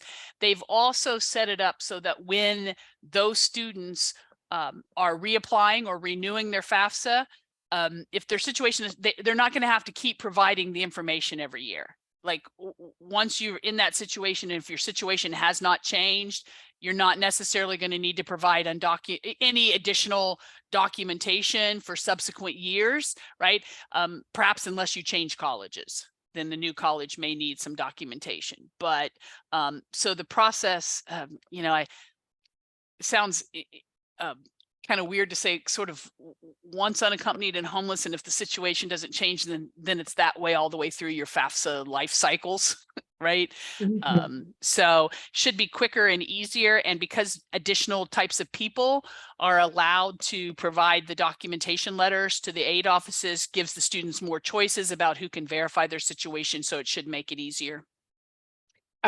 Great. So Robert is asking, does that include high school social workers? They're not technically listed. It's Gear Up and Trio program directors and things like that. So of course the McKinney-Vento liaison, you kind of, and colleges kind of vary a little bit on what kind of documentation. So if the student will have to read closely what comes from the college. And if the college expands the list of who they're willing to accept letters from, then yes, then maybe a high school social worker could be the right person. Okay. Okay. So sharing a scenario, this is one, we've seen before, is already complicated. Student has a parent that's incarcerated. Parents have been divorced, separated for a while. Student has no contact. How do they go about completing a FAFSA? Parent that incarcerated is not able to provide information or check that box. I'm going to have to make a couple assumptions here. With the new definition, if the parents are separated or divorced, the person who's incarcerated probably cannot meet the definition of who provides the most financial support, because they're not earnings and they're not contributing to cover the financial expenses of the student. So it's sort of the other parent is probably whose information, if they're contributing to the financial support of the student. Sometimes in that situation, if you have a parent who's incarcerated and another parent that the student has no contact with, right? That's probably a student that's heading down the dependency appeal path. That probably means reaching out to the aid office, explaining the particular circumstances. There are some questions, a couple new questions on the form for unusual and special circumstances this year. And so they give some examples of situations where students may want to check that they're in unusual circumstances. If they check that on the FAFSA, that helps the college be proactive and reach out and try to gather some documentation or additional information. So a student who has contact with neither parent is probably a potential dependency appeal to be considered an independent student. Okay. Again, another clarification around FSA ID. Is there a scenario where a parent cannot obtain an FSA ID, or do all parents will they have a way to obtain one? Okay, so folks with social security numbers should not have a problem. The student or the parents without social security numbers, if they can't pass the TransUnion questions, federal student aid has indicated that those parents will move into, they call it a manual process, which means probably reaching out to the 1-800 number and maybe having to provide some type of documentation to verify identity. If the person can't do that or doesn't have, because we've not seen the list of what kind of documents they might have to submit, then they are probably going to have to fall back on submitting the paper form, right? Because they can't get through the FSA ID process. So the student may be a citizen, totally eligible, but they'll probably have to revert to using a paper form with the sections filled in and everybody signing it and mailing it in so that the FAFSA can be processed. Yeah, and somebody was mentioning earlier that will take longer, and that is correct. It will take longer to process. Okay, clarification question around verification will be random for 0 SAI or for everyone? Everyone. We all have to know and understand in our hearts that the highest percentage of students selected, whether it's by their formulas or probably by random, will be Pell Grant eligible students. So those with the lowest SAIs, I've been in financial aid a long time, are most likely to be the highest group selected for verification, even though when you use random, you're probably going to say random and pick more students who have SAIs below whatever it is that makes them Pell Grant eligible. Now, NCAN in partnership with NASFA did some great work on verification melt. I've been on the verification soapbox for a while. Some of the data you found showed that students with 0 EFC, which is what we used at the time, or auto 0, almost never see a change in their award. Any progress in potentially getting that? Well, their machine learning tool was getting better and better at it. Now that they have to, for at least 1 year, revert back to random, I'm not sure what will happen. What they've indicated is they're going to have to do this random year of verification. They're going to have to look at the data. They're going to go back to, like you just said, looking at percentages of what changed and what didn't change, and that then should help them move back to their machine learning model the following year, where they can continue to narrow down who's selected. If we see, I'm totally guessing, but if we see now like 90% of the folks' information coming over from the IRS, you really are going to have to wonder who's left to pick for verification, right? Or even if they pick you for verification, maybe you'll have to verify household size, but you don't have to send any version of a tax transcript or tax form in because they have it all already. Right. So it could be, you might still get selected, but you might have less documentation that you have to submit. So I think we're just going to have to watch it unfold and see what happens. Yeah. Great. Is the plan for FAFSA opening date to be in December moving forward, or just this transition year? Just the transition year. They have indicated that they definitely plan to move back to the October 1 date next year. So this is just taking them a while to get this new system shaped up. Okay, great. how's this going to affect early decision? That's a good question. And somebody who has a stronger foot in the admissions world than I do may know this, but like I said, I'm really old and I've been at this for a long time. And it used to be when the FAFSA never opened till January 1st for, the million years that the FAFSA existed before this year, a lot of institutions had an institutional financial aid form that families had to complete, or they used the profile and they collected the information on the profile, and that's what they used to give out an estimated award. Early decision became a much cleaner process when the FAFSA did open October 1, because you had the FAFSA, if your institution used the profile, you had it all, and you were those financial aid offers that came out in a sense were fairly concrete offers, right? In the earlier days when the form didn't open until January 1 and they did the profile, or they had an institutional form that families may have needed to submit, by some fall date, a lot of times when the package came out, it had the label estimated financial aid award. So, I think we're going to be in a year where colleges will do it differently. Different colleges will do it different ways. I don't think there'll be a clean process for every early decision process. I don't think every college will be uniform. So yeah, totally agree. Again, folks asking about the draft FAFSA form includes fields for ITIN yes, for parents, so they can fill that in. Yeah. Does a 529 count in our family's name count as an asset?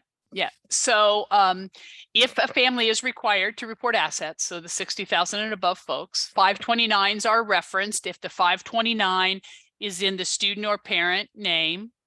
And they need to report the value. And, if it's a family with multiple siblings and there's a 529 for each sibling, and the parents set those up, the grand total of what's in all those 529s needs to be reported probably primarily in the parent section of the form. There's a little loophole that I think I see this year that I'm going to guess gets fixed pretty quickly. They took that, I mentioned one of the questions that's gone was the cash support for students. And in the instructions for that, that's where it mentioned if there was anybody else in the family that had the 529, the grandpa, the aunt, that's where you would have reported any 529 support coming from another family member. They took that question off the form.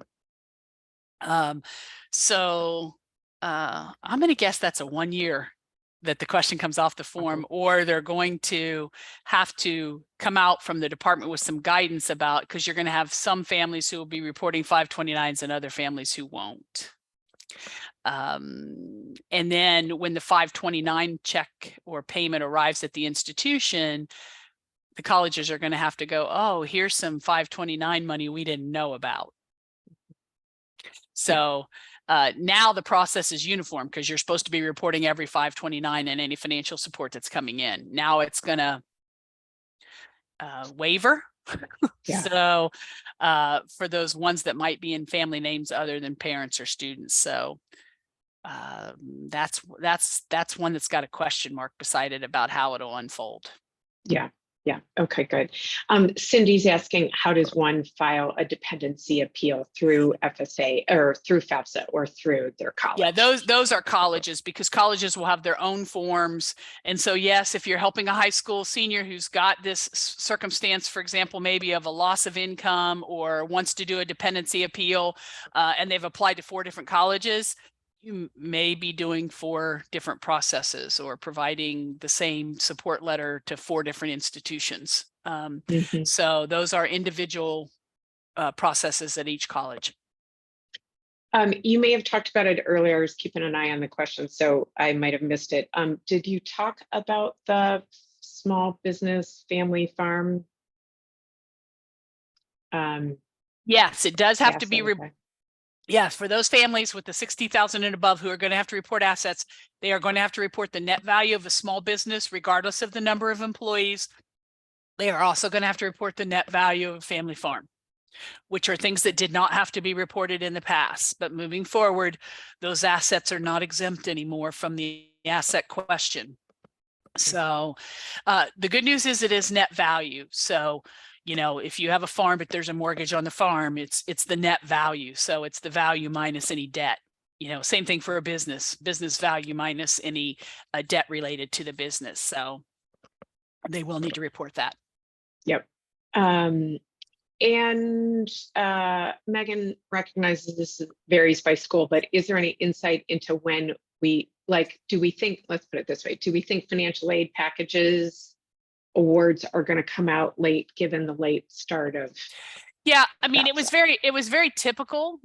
Colleges have a lot better processing systems. Everybody's system gets more and more sophisticated every year, right?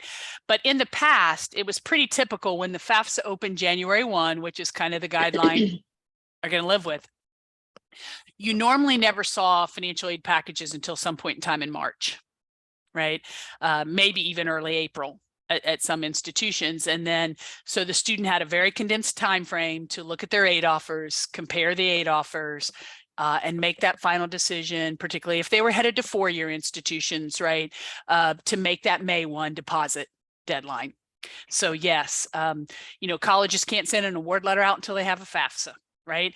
And I mean, you have to think about it. Colleges are in the process of adjusting all their systems to take all the new data fields and being able to accept the FAFSA in its new form, right?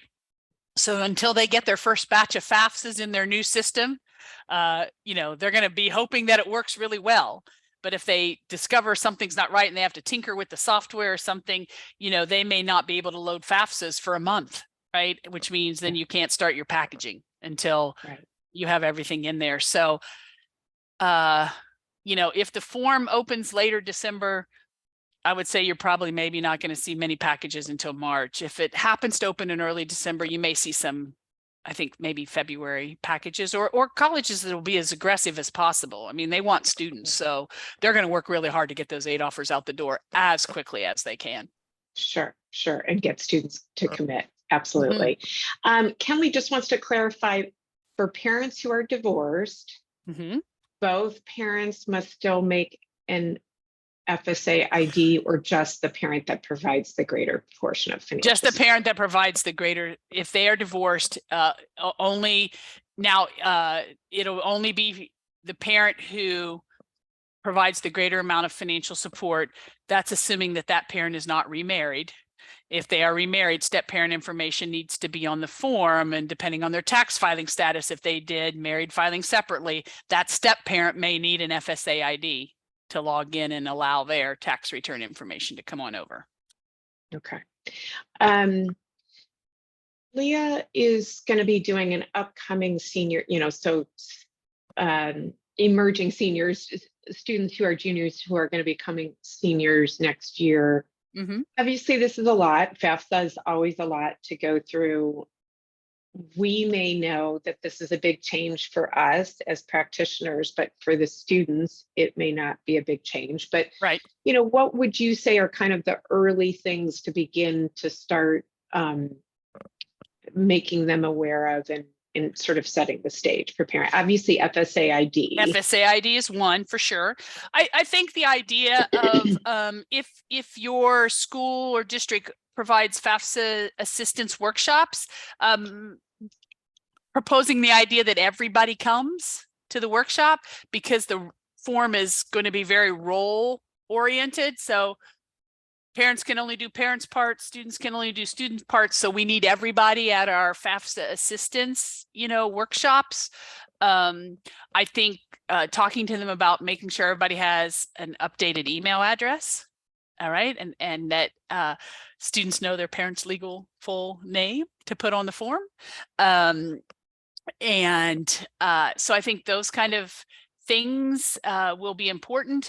I think it is an important message to say if you are the parent of additional children who are in college, you in a sense, either if this student coming from the class of 24 is now going to make it multiple students in college, or you already have multiple students in college, you may see changes in that SAI. And so teaching them, if they've done it previously, that the EFC is now an SAI. For a family who's never done it, SAI is SAI, right? So that balance, and just trying to tell them to make sure they have everything else out of the way, the applications, all the good stuff, so that when that day that opens, you're ready to roll. And some of the things that I heard you mention earlier in terms of things we can be focusing on in the fall is the CSS profile. If they need to complete that, I would get students thinking and working on scholarships, because that's something they can get out of the way. So I do think it's sort of like, look at all the steps and what are the steps we can kind of, take care of before then. So exactly. Okay. Another McKinney-Bento question. I have a junior who has not lived with her parents since she was a freshman. She lives with someone else. McKinney-Bento, how would she complete the form? What if the grandparent has custody but is not a biological parent? Yeah. And the student not adopted. Yeah. So. Custody is not the issue. It's guardianship. So if the grandparents, if it's not a legal guardianship and the student is simply residing with the grandparents, in a sense, if they have, the stable living condition, they're not technically in the homeless category. That would be more likely a student who needs to do a dependency appeal, because they don't have either parent providing any support, particularly if it's a strained situation. Or the student would be endangered if they would interact with either parent or things like that. If it's a very extreme situation like that, that's probably a student who needs to do a dependency appeal when it comes to filing the FAFSA, so they could probably check that unusual circumstances box on the form, and which is going to cause the colleges to proactively reach out to them to try to gather some documentation about what the situation is. Yeah. And folks, that is the process in order to get that more thorough evaluation, so that they can see how they can best help the student. So related to that, if the student is living with a legal guardian, that legal guardian then would complete? No, if legal guardian, they're independent. They're independent. Okay. Yeah. And I do see a question popped up in the box, which is a good one, Kathy, that I'll remember because I didn't say it. I said the student aid report has a new name. I don't think I ever said the formal new name is FAFSA submission summary. Is the new name of the student aid report. And no, they are not going to call it an FSS like we call it an SAR. Federal Student Aid has said to us that every time they use the phrase, they will use the full name. They will not call it an FSS. So student aid report will become a FAFSA submission summary. And for folks, I consider that a good change in the sense that the expected family contribution, I know that part was always super confusing. So I'm glad that got changed to student aid index, because I would really get parents all the time saying to me, what are you saying? Expected family, I can't come up, so. Right. Yeah. Index is a much better name for the number. Yes. Agreed. So kind of circling back on the grandparents that act as a guardian without legal documentation, will they be considered the parent providing the most financial aid? They are not. They are not. That student is either going to have one of the parents provide information, or is probably going to have to go the dependency appeal route if they do not and are not able to secure parent information on the form. Yeah. Carol's asking, when are you all going to have resources? Obviously, I and others will be going to your training over the summer in July. Right. Hopefully we'll have screen grabs and PowerPoint slides. It's got thin content right now, but we literally just launched our Better FAFSA information page. So if you go to the NCAN website, which is ncan.org, we do have a Better FAFSA web page now that's got some initial content, highlights about some of the changes coming, all that good stuff. As federal student aid begins to release their resources, They're going to do some training this summer. We will have their slide decks. We will, in a sense, probably weekly continue to build out that page from now, probably well into the beginning of 2024, right? So that Better FAFSA page is there on our website, open to the public. You're welcome to access it anytime, and just know that what's there today is probably less than what'll be there tomorrow. And we will be doing the same locally. There will be some things like we anticipate a frequently asked questions. I may even take some of the questions that came through today and the answers and put that at start a frequently asked question document. Glossary of terms. I know there's some talk about the changes in some of those language, the language that we use. So we'll be looking at that, and certainly, cheat sheets around FSA ID, and that looks a little different. So we've got some work to do over the summer for sure. Let's see, I have a student who's a senior. He was recently kicked out of home. Mom began the FAFSA before the crisis occurred. He's considered McKinney-Vento by our institution and has the documentation. You used the phrase started the FAFSA? Was the FAFSA ever submitted as like the student was dependent? So it contained the student and mom's information. If that's the situation and they're now in this sort of kicked out situation, that is a definite conversation with the aid office, reaching out to the aid office where the student's considering going, explaining the situation and seeing if they have a dependency appeal form that the student could complete and get a supporting letter, maybe from the McKinney-Vento liaison. Yeah. So Laura, I would have them reach out to the financial aid office. Let's see, parents are married. Tendai, I think is their name. Both will need to create an FSA ID, correct? And that is not correct. Just it depends on the filing. It depends on their tax filing status. If they're married and they did married filing jointly, only one will have to have the FSA ID, because that person can log in, that person can check the permission box, and that person can sign. If they did married filing separately, then both parents will need an FSA ID. Both will have to log in, because those tax forms will come over for each individual person. Right. Okay. Tara is asking, in the past, it has been recommended that if parents had an IRA rollover to not use the DRT and to enter manually. Is there going to be a change that prevents issues? Yeah, you won't, no, everybody has to use the tax return. So the IRA rollovers question, in a sense, is not an issue moving forward, right? Because everybody has to use the DRT. So they are only bringing over information, pension information, payments to tax deferred pensions that are on the tax return. Okay. Yeah. That we answered. How to help students with both parents deceased and no legal guardian. There is a dependency question that asks about parents being deceased. If both parents are deceased, they would check that box. The student would be considered independent and does not need anybody else's information except their own on the FAFSA. I will tell you that many colleges will follow up when that is the box checked, and they may ask for items like copies of death certificates or something like that. So the student may need to submit some documentation to the institution to verify that indeed they sort of are an orphan. But yeah, that makes you independent and you don't need anybody else's information. Doesn't matter that you don't have a guardian or someone who has custody. Yeah, great. We are approaching the 11 o'clock hour, folks. So I know it was a lot.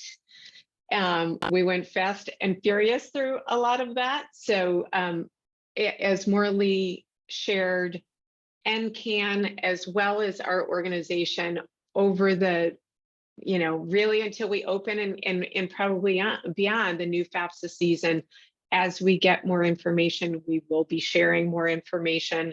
I know many of you have signed up for our financial aid summit that this summer. And again, we will have more updated training in the fall as we get more information, as we get those slides that with the actual screen grabs, when we get them, we will share them. We will continue to do recording. This recording, as I mentioned earlier, will be on the CFNC website under the Education Professional Opportunities page, as well as the YouTube channel for CFNC. So we're gonna keep getting information out to you as we know it. Thank you all. Thank you all for joining us. And Morley, thank you so much for your wealth of knowledge in terms of what we know with so far. More to come. Folks, you know, again, it was a lot. You may be feeling a little nervous. We're going to get through this. You know, it's going to be a change. We're going to be, you know, but more students are going to have access to Pell Grants, which is a good thing. And some of the things where the policies, you know, don't align, we will work collectively with NCAN to advocate getting some of those things changed. Yeah. So. Yeah. Thank you, Marley. Yeah. Ask questions. There's no dumb questions for next year, right? We're all going to be asking questions. So. Yeah. Yeah. All right. Thank you, ma'am. You're welcome. We appreciate you. And folks, have a great day, and we will see you soon, probably, with all the changes that are coming. All right. Bye-bye. So let me go ahead and stop recording.